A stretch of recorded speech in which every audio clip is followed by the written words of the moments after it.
Yeah.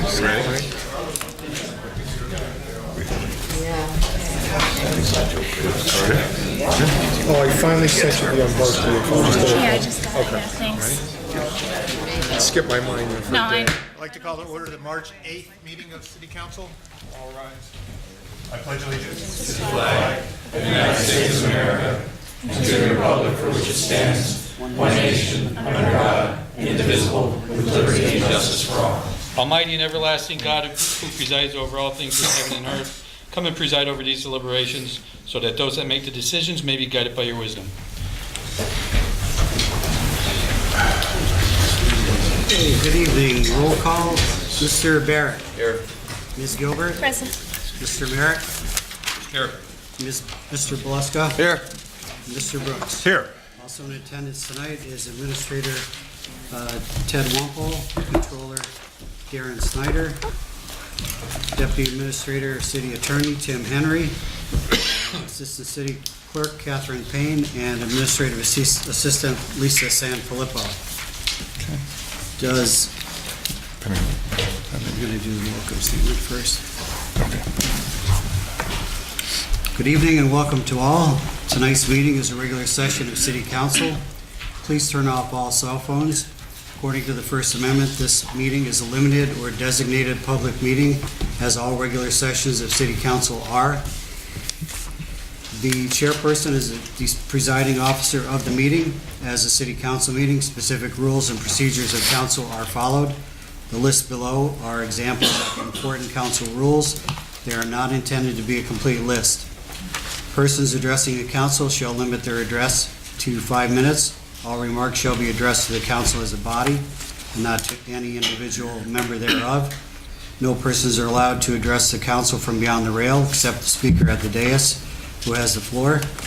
Preservation of order. The chairperson shall preserve order and decorum, prevent attacks on personalities or the impugning of members' motives.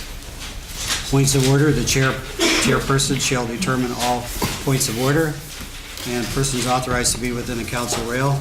No person except city officers or their representatives shall be permitted within the rail in front of the council during any meeting without the express permission of the council. Finally, in order to be heard by all here in attendance, as well as to be picked up by the microphones and recorders, when members of administration are speaking, please stand up and speak into a microphone, and council will speak into their microphones at the table. Does anyone from the public wish to comment on legislation pending before council tonight? Hello. Mr. Troy.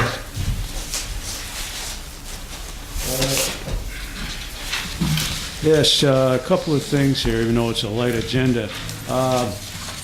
The agreement between PennDOT and Alfred Benish, was that Alfred Benish contracted by PennDOT or the city? And if it was contracted by the city, I was wondering if it was put out for bid. I assume this isn't going to, since PennDOT is doing it, I assume the city's cost will be minimal, if anything, on this, right? I would think, if somebody can answer that. My other point, 2 points maybe, is the transfer of the liquor license. I read in the paper something about this, and as I've always stood here before council every time this sort of thing comes up to oppose it for various general reasons. I know one time in the last few months, I think it was Mr. Barrett, spoke out against the transfer of a liquor license. I can't remember which business it was, and he looked at the track record of the company, of the business involved, which was certainly a good thing to do. But I asked council to at least put this on the back burner because, I mean, assuming the track record of this La Villa restaurant has been studied, has been scrutinized, I would just caution everybody, my usual caveats, that this city has, I don't know what the statistics are, but I'm sure that if we examine it closely, number of watering holes per capita here is probably pretty high. And as we all know, I don't think I have to emphasize this point, You may think, well, I mean, this person already has a BYOB establishment, I think, right? And he wants to take it one step further. I would oppose this, and I hope council would at least postpone voting on it. Back to the broader perspective that there is, you know, a rather that the propagation, the sale of booze, one more place, may not seem to be like a lot, but we already have a pretty severe drinking problem, a liquor, alcohol problem around here.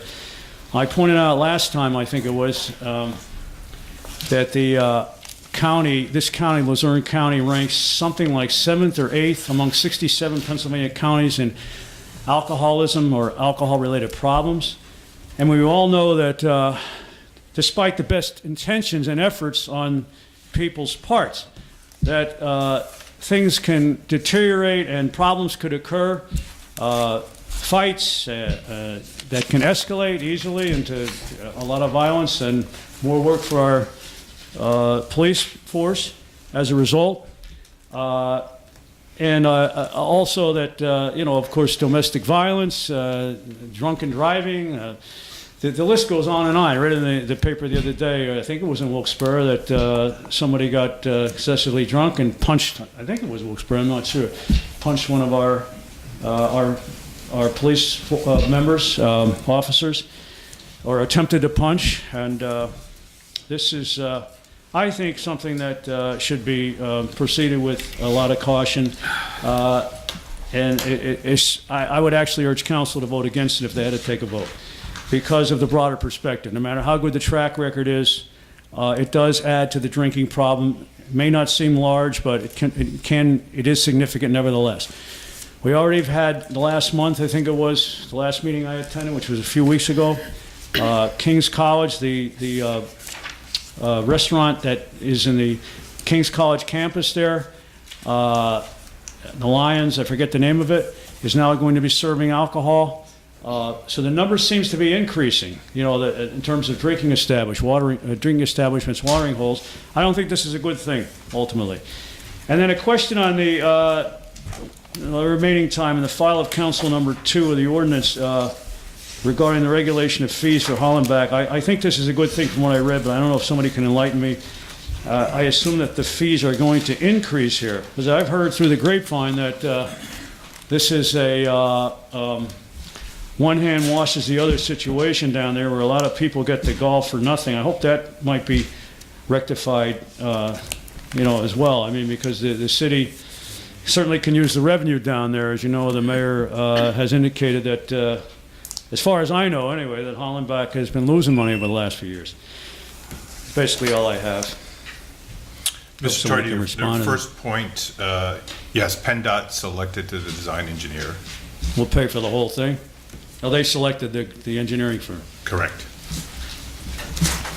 And the city won't have incur any cost there, as far as you know, Ted? It's through Yeah, it's 80-20? Is it 80-20? It's up to 20, and we're hoping that it could actually be down to 0. We'll wait and see how that plays out. And any payments would come out of liquid fuels? Correct. Not the general fund? Right, it's not a general fund expenditure. No comment on the liquor license? Anyone else, any comments on anything else? Okay, does anyone else have anything on pending legislation? I just wanted to follow up what Sam said, or what Sam had said here. You might as well just give them the liquor license. You're going to give it to them anyway, and let the police deal with them. You know what I mean? And he brought a good point out. Look what Kings did. They're going to start, instead of trying to deter drinking amongst their students, they're encouraging it by making a buck off it. You know, it just irritates me to no end. And I see we're talking about the Hollenbach golf course. Ted, I think where the real problem is, what this council should do, is go up and investigate what goes on up at the other golf course. That's where I think the real problem is. We should go up there and investigate what goes on up there, because that's like a private club from what I understand. So as long as you're looking at Hollenbach, I think you should go up and look at that one too. Okay? Anyone else on pending legislation? Yes, John. Sikorsky. John Sosky. I think I got my one question answered. This Alfred Belch and Company. So we had nothing to do with picking them, correct? Correct. PennDOT picked them. Okay. Okay, that's all I had. The baseball thing, good job. I wish you guys would, if, like you guys were talking at the last meeting about doing the smaller fields, it'd be better if you got LSA grants and redid the Little League fields maybe, instead of having to switch fields over. That's all I got. Thank you. Thank you. Anyone else? Thank you. Okay, we'll go into the formal business. First of all, there's one announcement. Due to a request from council, the first resolution on the consent agenda will be pulled from the consent agenda and voted on separately. After that single vote on that single resolution, there will be a vote on the rest of the consent agenda resolutions, which consists of 3 resolutions. And then finally, it will be a vote on the single ordinance. The first resolution that is removed from the consent agenda is the approval of the intermunicipal liquor license transfer. So we need a motion, second, and vote on that. Motion, Mike? And a second? I'll second. Second, Beth? Okay, Mr. Barrett? No. Ms. Gilbert? Yes. Mr. Merritt? No. Mr. Bluska? No. And Mr. Brooks? No. Okay, motion fails, 4-1. Next will be the consent agenda resolutions on the rest of the 3 items on the resolution. Motion, second, and vote. Motion? Motion, Mike Plesko I'll second it. and Mike Merritt. Okay, Mr. Barrett, Yes. Ms. Gilbert, Yes. Mr. Merritt, Yes. Mr. Beluska, Yes. and Mr. Brooks. Yes. Motion carries. Finally is the vote on the one single ordinance that's in your packet. Motion, second, and vote. Bill Barrett and Mike Merritt. And Mike, let's go. Mike Merritt? No? Yeah, Mike Merritt's here. Second. Okay, Mr. Barrett, Yes. Ms. Gilbert, No.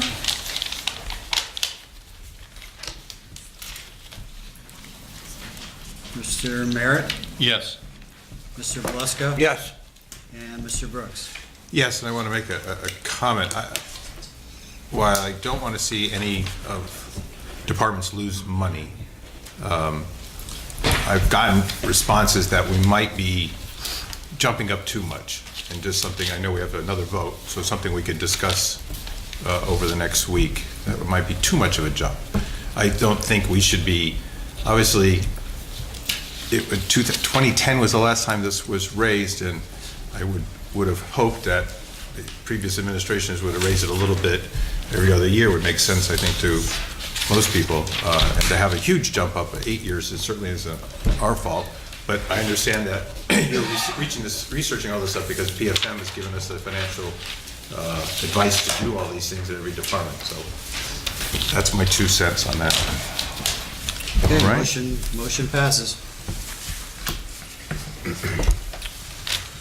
Okay. Presentations from councils, Mr. Barrett.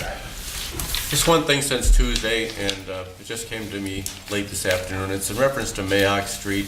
I'm just passing it along. I know we did some speed enforcement there a while back. A resident emailed me late this afternoon that he's concerned about speeding vehicles, and one in particular passing a small bus that was dropping off a student.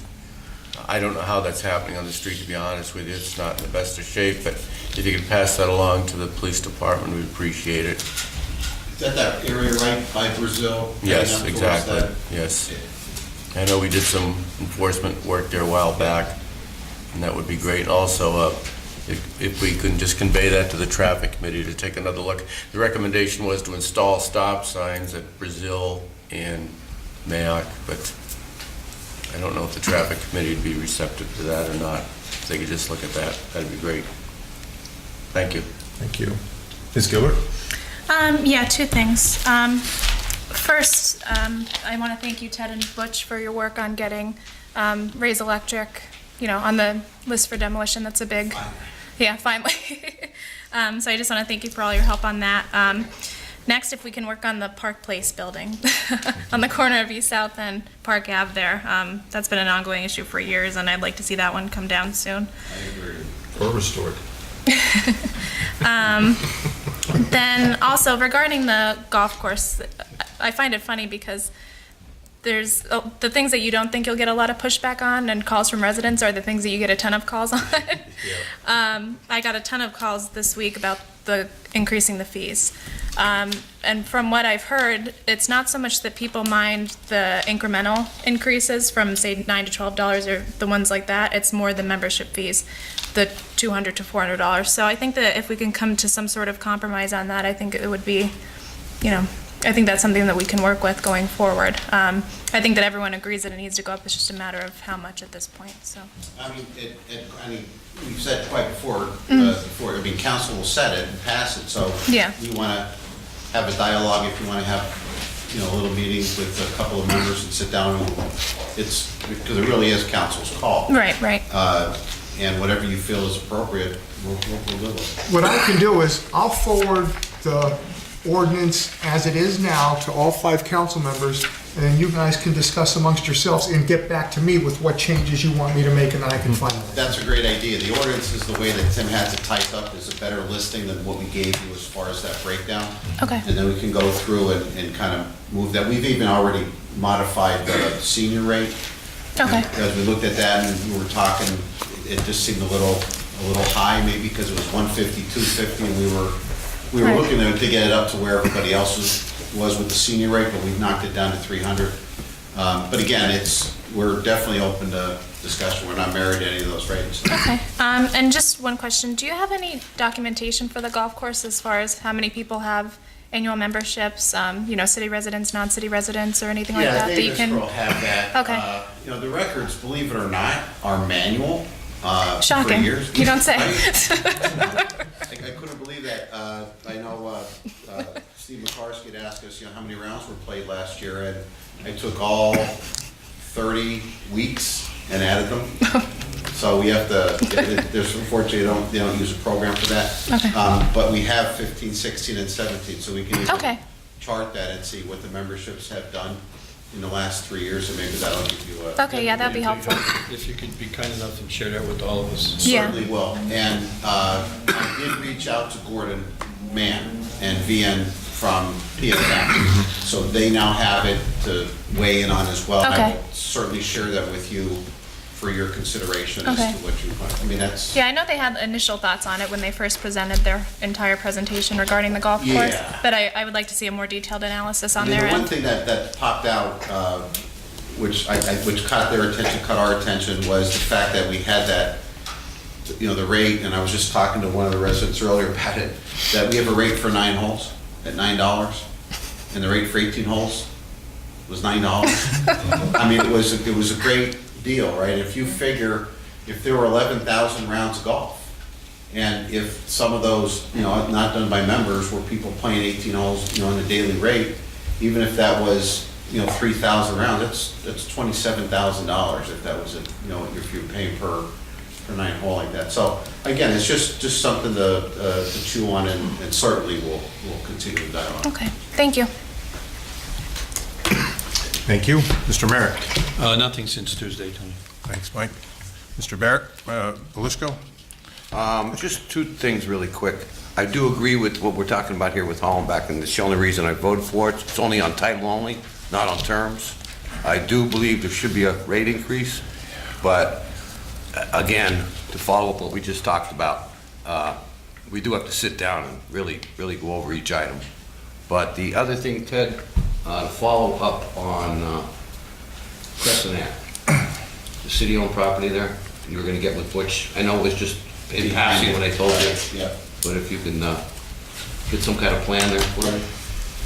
I think what Butch said is right now they can't get heavy equipment back because the ground's too soft. I understand that. But if you could give me a kind of a time frame. When the ground gets firm.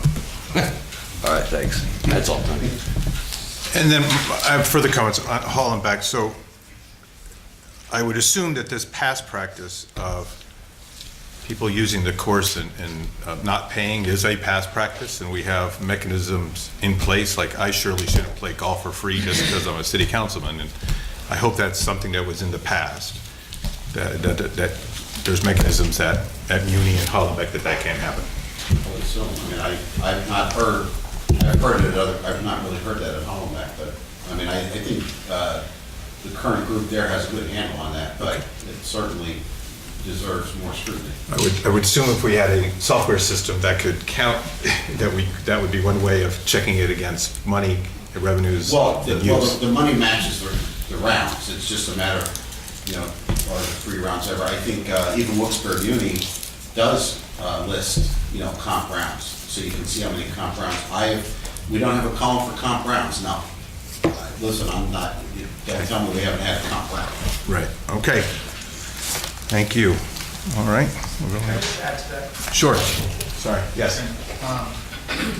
So some of the comments I saw were about the expenses for Hollenbeck. And when you look at the expenses, you have about $269,000 minus the revenues. And I'm sorry that I made a mistake on profits yesterday too.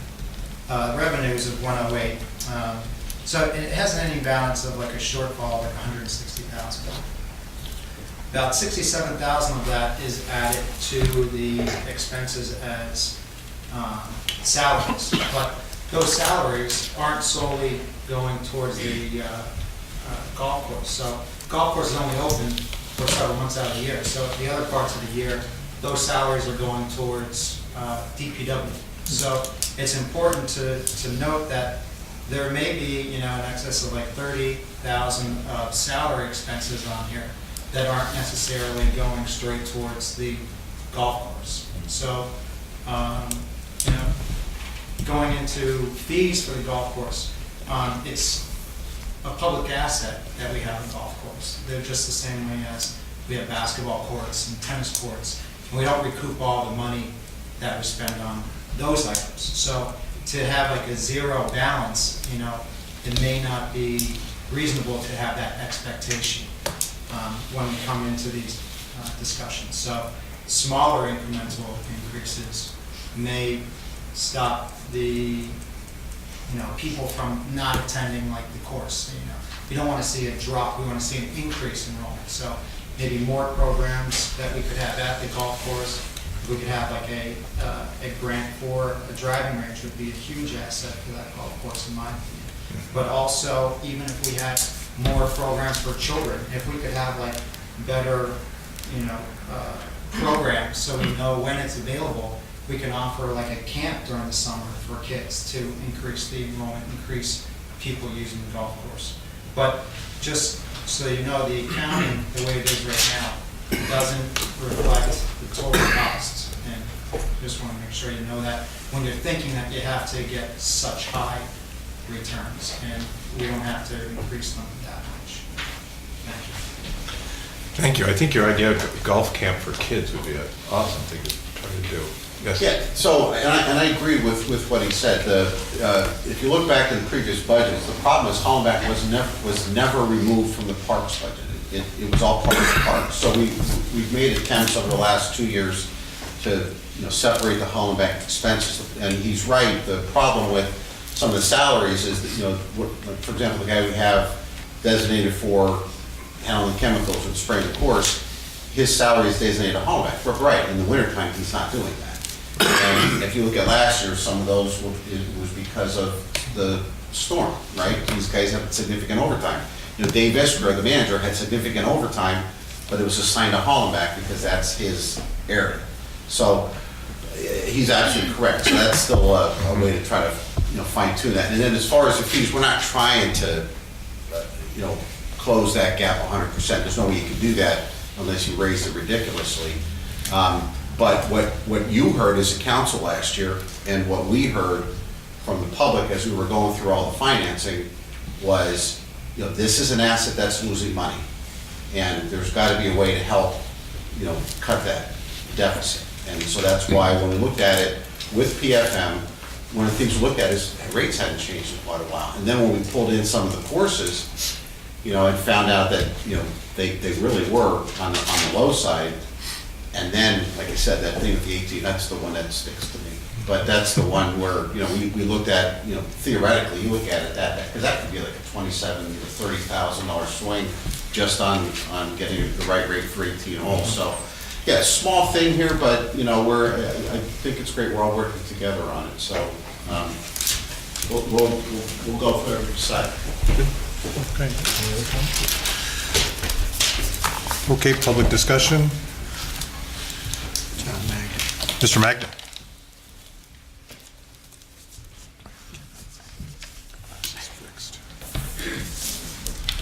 My name is John Magda. I live in Parsons section of Wilkes-Barre. At the other meeting I was at, DPW was supposed to be, DEP was supposed to be notified. I notified them, and I had a conversation with them, and now if anyone has any questions about it, they could see which Ferrari. The reason I did it, because you people ignored the pictures I showed you. My main problem with that is it's a safety issue. That hole is big enough for teenagers to get in, not alone smaller kids, and it's wide open. All right? And the other one was, we were flooded in 2006, and it almost came over again. Now, as far as I had a meeting with the mayor, I found out that I'm the only person complaining about it. So I will say I am the only one complaining about it because the mayor and Bill Harris believe I am. All right? Now, at the zoning hearing, Mr. McCormick had concerns about them running their vehicles up and down Middle Street, carrying and towing heavy vehicles. There was an RV that was towed on that street after and, right along when they were told not to. The reason Mr. McCormick wanted that not to happen was because the 1943 wall is deteriorating right now. It's gonna go down again very shortly, down by their building. Okay, this is 31 Middle Street. So he reversed that and allowed them to go on with it, okay? The other one was, I started talking about where, on their diagram, they were supposed to park their 2 tow trucks. They park them in a car lot up on top that they never opened. They park them on Cresby Street, facing down the wrong way. And they also put them in an area where the fence was not completed, which they agreed that on the diagram, before anyone asked any questions, that they were gonna fence the whole area in. The mayor now said they could park their vehicles wherever they want. Another reversal of what was going on with the zoning, lying to us, all right? Now, they also were doing all kind of repairs of big vehicles, small vehicles in that yard. They would leave one of their flatbeds up on jacks for a week or two. No fences, no gates to stop the kids from going in there and playing. During the meeting, I showed the mayor 2 vehicles. No axles, no drivetrain, nothing is laid on the ground. There's a couple of them. He told me that's an antique. It cannot be driven out of that area, or it can't be moved under its own. And you could look up on your website. It gives you the definitions of a junk car, junkyard, and a scrapyard. They are tearing vehicles apart. They're using salines to cut them apart. They now have one truck that's been there 3.5 months on cinder blocks. Kids could go in there. I was young. I would want to know what's in there. I would have got in there. The safety problem also. They have lied to us. I wish someone would look into it and not Oh, one more thing. So you'll know, I wanted with the refrigerators and the freezers, they were stored outside with doors on them, safety factor. Okay? Again, I was blown off. So, like I said, I went over your head to DEP. I'll go over to, the county has the same ordinances, only they allow 3 vehicles, the state 10 vehicles. So I will go as far as I have. Thank you. So, John, who's blowing you off? I'm not supposed to mention names. This is within Bill, the... okay, in the Bill city. Harris, the mayor, okay, you were at the meeting, you saw what happened, okay? And every time I have 12 or 13 letters written to the mayor about these problems. I have them to Bill Harris. I met Bill Harris in his room. They always tell me, well, it's too much money to put the gates up. They can't operate that according to state law without gates and being completely closed in for safety. They actually park their tow trucks and their flatbeds in a spot that was not fenced in, which I questioned, and they were selling them not small cars. We have a big problem here, and I will get to the bottom of it. All right, I would like to work with someone who is objective and agree with me. I wanted everybody up there so I could point these out. Okay, you can go into your website, section 2. I think it's page 4 and page 23, which are definitions.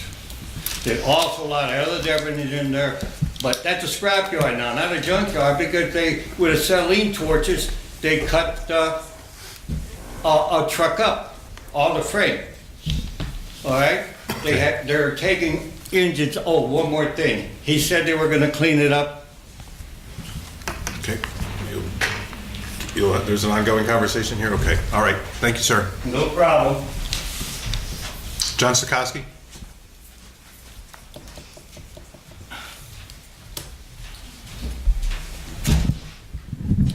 John Sosky, on the lane. First, Beth, I want to discuss one of your posts about like Joyce and about like not living in the city. Like, is there something like I don't know if if she lives in the city or if there's other employees also that aren't living in the city, but is there a way that we can investigate to see that? Because I think that's a real problem. I remember about 2 years ago I was here at a meeting and a gentleman who I never seen came in and said that we had he said that years ago that we had a council person who actually wasn't living in the city. And, I asked a lot of people about that afterwards, and a lot of people seemed to believe that he was not living in the city. And if a council person could get away with that, why couldn't a city employee? I really think there should be investigation into, I'm not saying one person, I'm saying multiple people. I don't know if people are just legally beating this. They know how to legally establish residence and not live here. Maybe you have to change something to make the rules tighter. Tim, I'd just like to ask, like, what's the definition of in the charter of having like the part where you have to live into the city and to be an employee? That's a real question, because it's not fair to everybody if people could work here and then not actually have to live here. These jobs are for people who live here, the jobs that still have to live in the city. I know the police department doesn't have to, but most of the other people have to live in the city, and they should. And if they're not, there should be some kind of recourse to see if people are living in the city. And I don't think it should be one person that should be gone after. I think you should look and check and make sure people are actually living here. And I also, the questions about this James Hayward hire. He was I guess a disgraced lawyer. Was he ever fired from the fire department? I just want to verify if he was ever fired from the fire department. I just questioned his hire. The guy was disbarred. It seems like he couldn't keep up with his job then and keep up with his paperwork. I don't think that, if he couldn't keep up with his paperwork back when he was younger at an older age, that he would be any better than he was a few years ago. I question that. Like, I seen the mayor had a quote. Let me see if I can find it. From the paper. "I'm getting a lawyer for nickels and dimes," he said. That's from a Times Leader article, a Jerry article. He's not a lawyer because the guy was disbarred. I'd just like to correct the mayor on that. That's all I have. Residency. It's an issue with me, too. I think everyone should live in the city, including police and fire, but they are union contracts. I know you gave me an explanation about private investigators that done in the past that cost money. I would hope that everyone has the good sense to abide by what the rules and the laws are. It's up to your HR department to look into it, and I would hope that they do look into these things. I do understand that affidavits are signed by people claiming when they move into the city after the 6-month period. Does council have any investigative power over this? We have investigative powers part of the charter for all kinds of things. I would ask you guys to make some kind of motion to start looking into this, because I think it's a real issue and I think it's more than one person. Anybody? Well, I think we should certainly look, I mean, we'll probably need to have the language in place first before we go forward with anything, but I mean, I was pretty vocal about it. So, I mean, as Mr. Brooks said, aside from hiring a PI, I'm not sure what else can be done, but I know that private investigators have been hired in the past to track city employees that were rumored to not be living in the city. And to make it clear, you're right, it's not just her. It's not just her. So, well, it's kind and of it is stealing. frustrating. It's kind of like stealing, because they're paying the taxes here, but you're not living here. You're not a part of the community. That's why I thought you're supposed to live in the city, because you're supposed to be a part of this community 100%, not just 50. I agree. Green. Any comments? Thanks, John. Thank you, John. You can find that language online inside the city charter or the administrative code. I think there might be more in the code than there is in the charter. I'm more interested in your reading on it, though.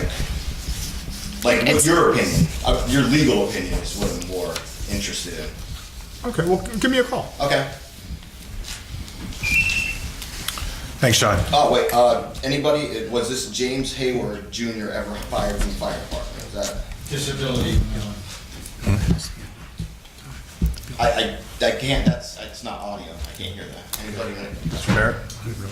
He wasn't fired. On what Beth just said, I think we need to look at the language in the charter, because there's some ambiguity in there and probably some vagueness in there about what quantifies as living in the city. Yeah, because I think it might be beating it legally, and that's still a problem. It might be time to look at that, and I would agree that, we need to make sure that all of our employees that are supposed to be living in the city are actually living in the city, and there might be some language issues that might need to be looked at. The other thing that, and you're aware of this, but maybe not everybody is aware of it, you brought up about another hire that just took place. We to have no say whatsoever in hiring employees, none. There's no jurisdiction in it, we have no say in it, we're not asked for recommendations.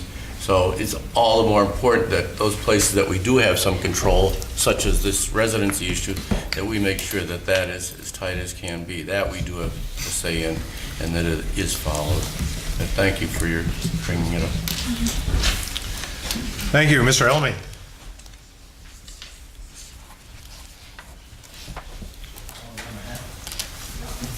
Hi, I'm Kevin Elmy. I live in the Parsons section of Wilkes-Barre. I'm here to ask about that house on Austin Ave. I don't know what to call it anymore, but I think last Friday you were supposed to have a meeting with the owners of the house. Could you tell me what went on in that meeting? Yeah, Chairman, thanks for asking. We had representatives from council there, both Mr. Merritt, Mr. Merritt, met with myself, the mayor, Tim Henry, Bill Harris, and the two gentlemen that were part of that. We discussed some things with them. We had a lot of questions that were raised. They answered some of the questions.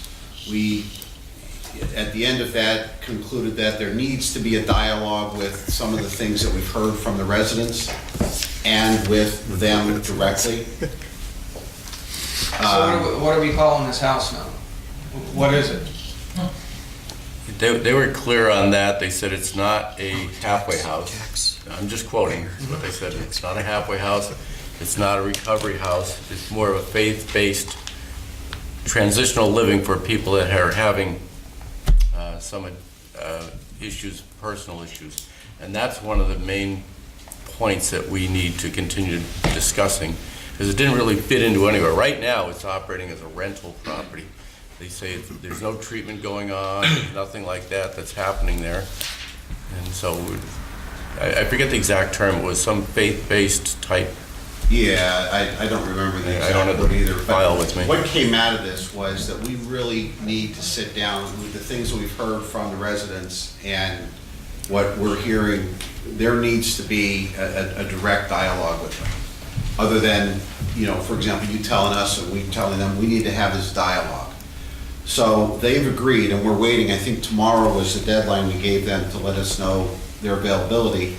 We're going to meet with them, the two gentlemen again, a representative from the house, and I think we got three different residents to represent your group. Okay. And we're all going to sit down. We think that's a lot easier to do that and have that back and forth. And I don't have the names. We can talk afterwards. I can get them for you. But they'll be the representatives, so we can have this dialogue with them. You hear, you see the things. We need to go to them and say, listen, this is what they're telling us. You know, you're going to be there. I mean, the resident. Mm-hmm. And then we hope we can work that on, get to the bottom of what is true. I think we need to, because there is another empty house next to it, and we've been hearing rumors about that house too. Yeah, and other churches thinking about buying that house and doing the same thing. So Kevin, they're doing it for the money. Yeah, That's what they're doing. We've heard that too, and then I actually had somebody call me earlier and tell me that that's a rumor and it's not true and that they're not going in. We've also heard that this may eventually go away. It's not worth, you know, some of the hassles that they have by keeping it going too. I mean, they've expressed some frustration at that meeting. So, yeah, and that's the problem. There's a lot of rumor. And we want to get to the bottom for you, for all the people sitting in the back, and everybody that's on that street, everybody that's around that area. But please know that with these two gentlemen here, and Tim, we are on this, and it's just getting together with them and to keep that, you know, talking, find out what the true story is of there. So I'm just afraid that, you know, these guys will just keep blowing you off, you know? They haven't though. I mean, we just met last week. We said that we would try to get together again. We got the names for the residents. We gave them until Friday to get back to us with another name. We'll try to get to, unfortunately, I'm going to be out of town for a couple days next week, but even before then, we'll do it, or we'll do it right after that. But I think we're on it, you know. Was anything brought up in the meeting about possibly like 3 to 6 months, they keep rotating different gentlemen in there? They said they weren't going to be doing that, right? Yeah, that's absolutely not. Actually, they gave us an indication that there's a possibility that after these four gentlemen leave, that they may not bring anybody in there. I mean, I know they expressed the frustration that this may not be, you know, but right, Mike? Yeah. If I'm wrong. And Kevin, they did want to talk to us, okay? A lot of people would just not want to talk to us. But they came out in a snowstorm last Friday to come here and spend an hour and 15 minutes and go over things with us.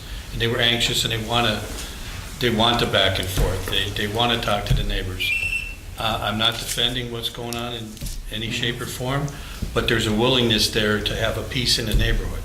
So that's a good thing. We appreciate all the hard work you're doing. And thank you. And one other thing I would point out to Kevin is Kevin made the comment that they're doing this for the money, and I understand, you know, how that rumor gets started. But what they indicated to us is they're really not making any money, with the exception of maybe a small donation that these tenants make to the church. So they're not even making a fair market value rental. Right. And that's part of that's part of the problem. Person per month. They claim that's completely false. Okay. Yeah. Okay, thank you very much. Thanks, Scott. Mr. Katowski? Get those cuffs at WD-40 up. Bob Katowski, just try to be brief tonight. At the last meeting, I talked about that pension and stuff, and Mr. Ryan said I was given an answer. I was never given an answer. But I think an interesting thing that we just talked about here is, I want you, Ted, I want you to set a meeting up, maybe with 2 councilmen. Tony, you could be there because you're the chairman, and Attorney Henry. Let's get PFM here, because I had brought that to their attention. And let's sit down and talk and say, because nobody seems to know the formula.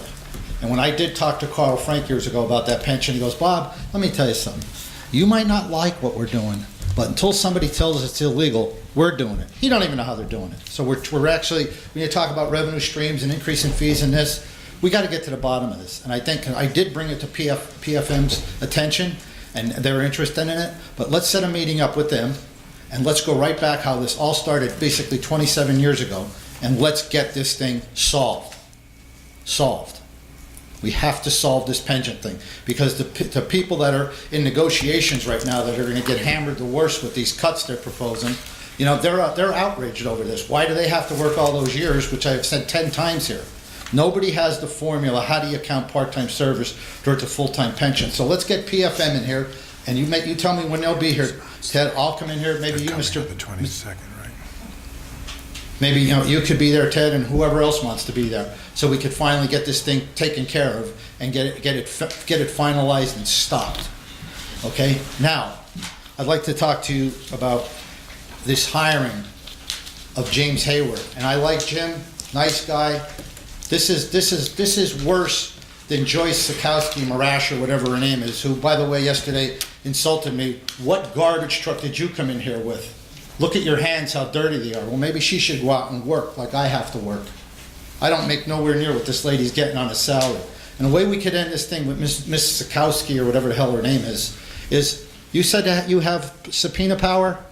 Subpoena her financial records in, her tax records. And just so you know, years ago, the sneak who started all this name was William Finnegan by living over in Vine Street in Edwardsville.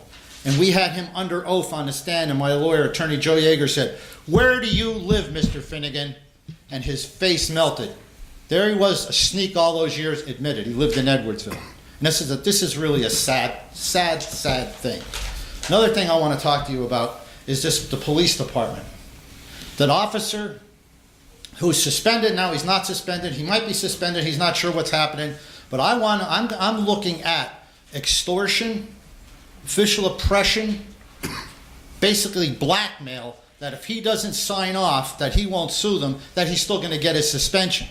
And I want somebody to tell me what happened with Commander Foy. I never had a problem with him. Great guy. I always got along with him. What did he get suspended for? Now he's suspended. He's getting 45 days off. No, it's 30 days. Then it's 5 days. When he comes back, he's got to work a couple days and resign, or he's fired. Now he's back in his full aurora. I don't understand why he's not in the police station running around with his buffalo outfit on. So what is going on with this police station? It's getting worse. And Ted, and if you can answer when I'm done, Ted, did we find out, is she quitting? Is she going to leave? And I want to know, how is it fair that this officer is being pressured? Don't sue the city and we'll drop your suspension. Isn't that like strong arming? And by the way, this officer is working double shifts, and I never realized he has commendations on his chest where he had commendations. And another thing I'm going to try to finish on, so I don't run out of time, is Dan Duffy. I want to know, how is this officer able to work in other departments right now, trying to keep his family together? We are going to lose this lawsuit. I have a tape from when I warned, Mr. Barrett, Mr. Merritt were here, when I warned about that ordinance, we are going to get sued. Do not do this. Now we got sued. We settled hundreds of thousands of dollars it cost. We are going to lose this lawsuit with this police officer, both police officers. We have to get it settled. And when I talk to you about something, maybe one of these guys losing their mind someday and do something to these people, don't be surprised if it happens. These people over there, those poor police officers over there, are afraid to do anything. We had the squad, and Ben, Beth, I brought it to your attention, you should look into it. Why did we do away with the squad who had over 400 arrests, from what I am told? Why did we do away with it? And also now I'm hearing these different figures on how much it's going to cost to retrain these canine dogs. Somebody's saying up to $30,000. I don't know if that is true. But my problem here is this. When are we going to get to the bottom of these things? And if I could, Tony, to finish on this. Now, Ted, did you look into the situation with Tom and Varsky? Is it legal for him to do what he wants? Because here's a problem I found out. How come Hank Radulski came back off a pension? He can't collect his pension, but yet Tom and Varsky's on his pension collecting a salary. I mean, how is this going on? Okay, Bob, all right. All right, well, can I get some answers? So first, PFM is coming the 22nd, right? The next one. So there is a public meeting with PFM, and that will be open to the public, and they're going to give us a presentation, and we can ask. Same as the council meeting, 6 o'clock on March 22nd. So you can ask questions from them then. Any other comments, issues related to other things he mentioned? If I could just, like I said, everybody else getting a little tired, just like to finish up. Jim, I don't want to talk to you, okay? You're not an attorney. You don't know what you're talking about. If it's about this, please. I'm the keeper of the records. Okay, go ahead. I always like to set the record straight. Right. That's my sole purpose in responding to you. Okay. That's what I'll do when you're done. All right. Now, here's the thing. I just wanted to, if I could close on this. When I'm telling you about this lawsuit that we're going to lose, that man right there, Attorney Henry, if Tom Layton and Vinsko would have listened to him, we would have never lost that lawsuit with that one-strike ordinance, because there's a man that has a brain. He knew what they were doing was wrong, and they didn't listen to him. And take this as your warning. You better settle this Duffy and Myers lawsuit, because you are going to lose, and we're going to cost us more money, like the one-strike ordinance and the Denise Carey thing that cost us money. All right, Bob, settle it. all right, please. I'm sorry. All right, go ahead, Jim. Go ahead. Sorry. Okay, Bob, as we spoke at the last meeting, you bring this up every year, okay? And again, I'm neutral on the subject. All I'm doing is imparting information for the record so that the record is accurate. Okay, one of the things that was discussed last year when you brought it up in February, and I have a copy of the memo response to you, to your request, was you wanted to know who the last auditors were, who did the city audit in 2016 for the Auditor General's office. I gave you their names, and I gave you the telephone number to contact them. So you've been given all kinds of information, Bob. And you those are the gentlemen that do the audit. Mm-hmm. I don't know if you contacted them, and if you didn't, you should have. Okay, thank you. But see, here's the thing, Jim, now that you bring this up, I think the best way to handle this, so I don't have to bring it up again, is to get PFM involved, and for this council to specifically write to the Auditor General's office and say, come in here so we could figure this out, because it's not fair. We hear you. Okay, any other comments to his other points? Anybody want to say anything about Hayward? Okay, thank you, Bob. I just have. Is there any other? Do we know how much it's going to cost to retrain the dogs yet? No, we're still waiting to get that. I know we had been up there in contact with this place in the Poconos, so I don't think we have a definitive number on it yet. I know it's still being tossed around. Correct. Are we looking around at numerous places to make sure that we get the best price? I know it's a pricey thing anyway to retrain, we're not but price shopping it, but we are going to reach out and see what we can. I mean, if it's something, if we're happy with them, but it's not affordable, obviously we're not going to use it. But the unfortunate thing is we've even reached out to the Pennsylvania Municipal League. There's not a lot of places around that will train the dogs that are close by, because keep in mind we can't use a company out in Pittsburgh because these guys won't make that training. So there's a handful that are within a driving distance, and we just have to try to work that out. I wish it was as easy as going and finding a pet store, but they're tough. But we will keep you posted, Beth. We're just trying to get a number from them now and figure what we can do. Question, Ted, do we have any recourse in getting our money back from the first trainer? Recourse because? Why are the dogs being retrained? I'm not sure I follow, because, I mean, the trainers that initially trained them? Yes. Getting money back from them because, Well, the dogs are being retrained, correct? right. So. Well, that's not necessarily true. With canines, it's continual training. Oh, okay. So it's not a matter of going back to square one. If they change handlers, it goes back to a retraining. I just thought where it was going, that the person who trained them in the first place didn't train them the way they should have No, trained them. that's not. No, it's that they no longer want to train them. So we now have to find somebody else to do that, and it's not been easy, unfortunately. Are So- the same officers that are handling the dogs, same officers that are going to be in the retraining? Currently, I mean, there's been no change in handling. From the original training, the same handlers? Yes, there's been no change in handlers at this point. Wasn't Scotty reassigned to a different officer? Not to my knowledge, unless I don't, there's been some talk about potentially retraining him with another officer, okay, but I don't think we've gotten that far yet, Beth. okay, But that's a strong possibility based upon discussions we've had. okay, so one may need to be retrained under a Yeah, different- and I think there's a strong possibility that's gonna happen. Okay. But right now, it's, the handler's the issue. Okay.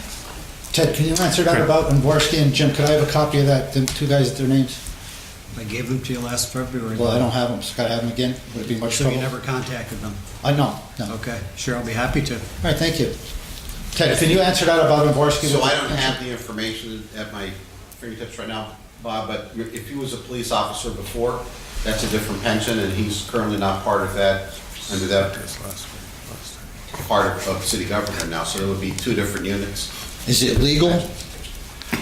Not for me to answer. All right, next time I come in, can you get me that answer to make sure it's legal? Because there's other people in this Well, building that if- feel the same If way. it's going on now, our opinion is that it's legal, so somebody would have to. Based on whose advice?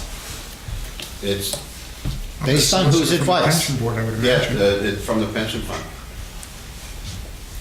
But they're the same ones that think it's okay to count part-time service towards a full-time pension. But is it legal, who gave you, said that is it totally legal? How do you trust the pension board when I notified all them this stuff years ago and nobody has the answer yet?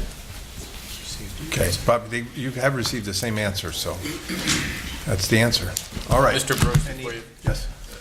I don't know if the mayor talked to you. I talked to him about the dog training. When I was the chief, we had, I think, 4 dogs. We didn't use private trainers. We used law enforcement agencies to do this for a couple different reasons. Actually, it was Philadelphia. I had gone down several times to see some of the training. Sure, easy passes and travel, but it's when you saw the type of training that went on there, they had like 4 trainers at one time. They had police dogs, not only Philadelphia at the time, had like 60 or 70 dogs. It's what they did. That's all they did, was police dogs. A little bit of an expense involved, but I said to the mayor, we should revisit that. Mayor McGroarty stopped that mostly because of the expense. But to me, I don't want a dog going out biting somebody or something happening. And they will tell you, they flat out tell you, this dog is not acceptable. I've seen them do that down there. Very good at what they do. You're training with police officers and police dogs and other departments. If something does happen, and it will happen, it certainly could happen, you've got that backing behind you. You've got the Philadelphia Police Canine Academy behind you, and that's where they train. It's worth the expense. You're going to spend a little bit more in travel, a couple nights in a hotel down there, those types of things. But I had a very good experience with them. I think it is the way to go. I don't know if Allentown does something similar too, but we want to start looking at that. In my opinion, get away from nothing against them.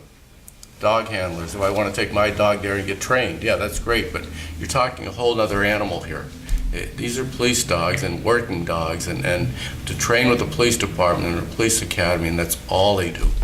The scenarios they put them through, not that these other handlers don't, but I don't think they have the resources and the experience that you're training with Philadelphia Police Canine officers. So I mentioned it to the mayor. I think it's something that we should look at. So if you would revisit it with him, maybe it might be worth the ride going down and taking a look at it too, just see how they do operate.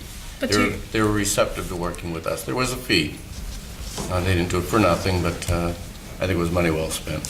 To your point, though, regarding the expense. I mean, it's potentially that could be cheaper Nice. than what we're It could be, looking at. Yes, So it's worth looking yes. into. Peace of mind, too, knowing that you're getting the best that you can get. Mm-hmm. I'm not saying they are the best, but I think in this part of the state, in my experience, they are. Beth, can you ask him why you did away with that squad? I'll ask. Any other comments from council? All right, thank you. Next meeting is March 22nd. Motion to adjourn.